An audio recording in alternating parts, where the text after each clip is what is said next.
पीले दांत वाली बहू। रंजना कभी ब्रश नहीं करती थी।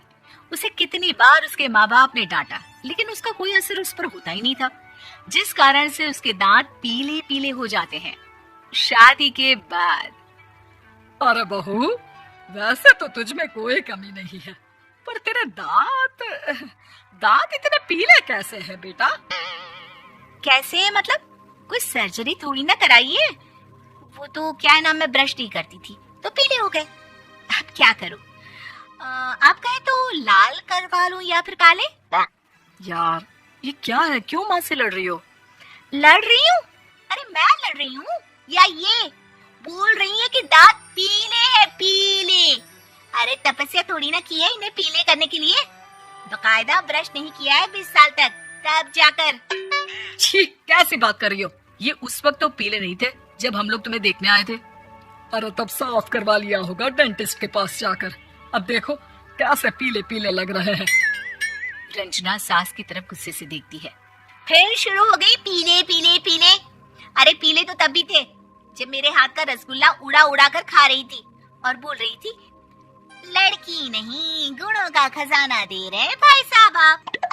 खैर, अब वो लोग करते भी तो क्या करते, पीले दांत वाली बहू पल्ले पड़ी थी तो झेलना तो था ही। एक दिन कीर्तन में रंजना गाना गा रही थी। अरे कमला बहन, माँ का द्वार है, यहाँ तो सब शुद्ध होकर आते हैं, फिर अपनी बहू को ब्रश भी नहीं करवाती तुम। दूर से पीले पीले दांत भक्ति में बाधा उत्पन्न कर रहे हैं।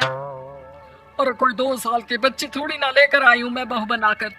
अच्छी खासी लड़की है, अरे कैसे करवाऊं ब्रश? ये तो उसे खुद करना चाहिए ना। अब माँ बाप तो इसके जैसे तैसे निपटा दिए, ये नहीं सोचा कि सास कैसे संभालेगी। सास बहू को लेकर घर आ जाती है, लेकिन सोच लेती है कि अब इसे लेकर कहीं नहीं जाएगी। अगले रोज बहू कहती है, अरे क्या हो गया, मंदिर नहीं जाना क्या? कीर्तन का वक्त हो रहा है। मेरी मधुर वाणी से कान्हा जी जागते हैं और सोते हैं। आप तो जानती है ना उनकी भक्ति में कितना मन लगता है मेरा। वो क्या है ना, तबीयत ठीक नहीं लग रही है मेरी, आराम करूंगी मैं। तबीयत ठीक नहीं लग रही? अभी तो मिथुन के गाने पर नाच रही थी आप, और आप बोल रही है कि तबीयत ठीक नहीं लग रही। अरे भक्ति में मन लगा लो सासू माँ, ऊपर जाना है, क्या मुंह दिखाओगी आप? हाँ? सास को बहू की बात पर गुस्सा आ जाता है। मैं क्या मुंह दिखाऊंगी, इसकी चिंता तो ना कर, समझी? अपने मुंह की चिंता कर, जो ये पीले पीले दांत लेकर हर जगह पहुंच जाती है। पता है लोग कितना मजाक बनाते हैं। ना जी ना, मैं नहीं जाना कहीं तेरे साथ। तो ये बात है। कोई ना, मत जाओ, मैं अपने कमरे में ही बैठकर भक्ति कर लूंगी। ऊपर वाला दांत थोड़ी ना देखता है, मन देखता है, भावना देखता है। और अरे बस बस, तू सब कुछ दिखा, बस ये सफेद चमकदार दांत ना दिखाना किसी को, है?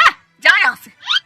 बहू को सास की बात का कोई फर्क नहीं पड़ता, वो तो जैसी थी वैसी ही रह जाती है।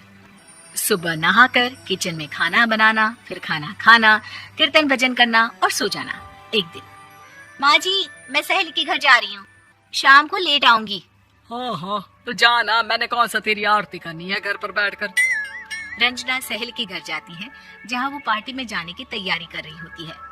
अरे शिखा, कहाँ जाने की तैयारी कर रही है? मैं गलत वक्त पर आ गई क्या?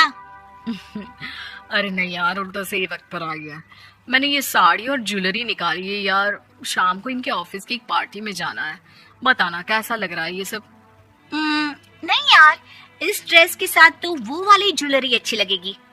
हाँ हाँ सही बोल रही है, मैंने ध्यान ही नहीं दिया। वैसे तो हमेशा से मस्त फैशन सेंस रखती है।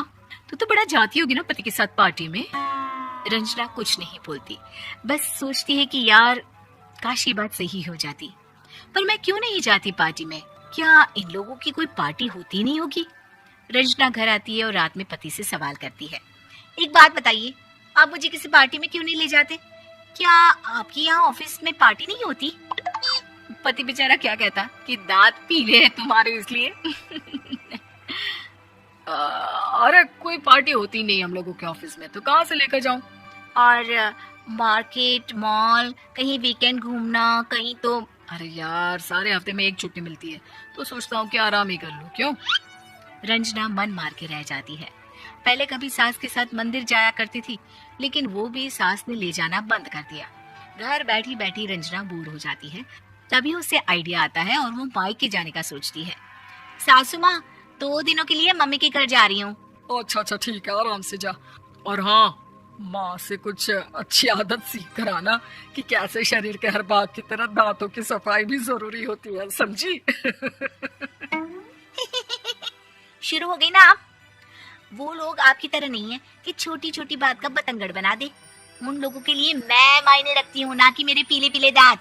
रंजना माँ को बिना बताए उन लोगों को सरप्राइज देती है, लेकिन जैसे ही वो दरवाजे पर पहुंचती है, अंदर देखती है कि घर वाले कहीं जा रहे होते हैं। अब माँ, काश रंजना दीदी के दांतों वाली प्रॉब्लम नहीं होती तो वो भी हम लोगों के साथ चलती ना बुआ जी की बेटी की शादी में। हाँ बेटा, लेकिन अब उसे कौन समझाए कि उसको उसके पीले दांत नहीं दिखते, लेकिन उसके आसपास के लोगों को कितना एम्बैरेसिंग फील कराते हैं। मुझे तो कितनी बार उसके स्कूल की टीचर ने शिकायत की कि उसके साथ कोई लड़की बैठना भी नहीं चाहती और ना ही कॉलेज में कोई उससे बात करना चाहता था, लेकिन पता नहीं क्यों उसे ये बात समझ में ही नहीं आती। कोई कमी नहीं है उस लड़की में, बस यही कि दांत पीले हैं। वो तो भला हो जीजा जी और उनकी माँ का, जो दीदी को जैसी है वैसे ही रखा हुआ है। रंजना को अपने घर वालों की बात सुनकर बहुत दुख होता है। वो सोचती है कि वो क्या करे, लेकिन फिर वो सीधा डेंटिस्ट के पास जाती है, अपने दांत चमकाती है और कसम खाती है कि वो रोज ब्रश करेगी। अरे क्या हो गया, तुम तो 2 दिनों के लिए गई थी ना, पर कोई ना, अच्छा है चलो आ गई तो। रंजना सास के सामने आकर खड़ी हो जाती है और पूरी स्माइल करती है, उसके चमकदार दांतों को दिखाती हुई। हैं? चले मंदिर। माँ, मुझे माफ कर दीजिए, मैंने आप लोगों को बहुत एम्बैरेसिंग फील करवाया। मैं आज से रोज ब्रश करूंगी।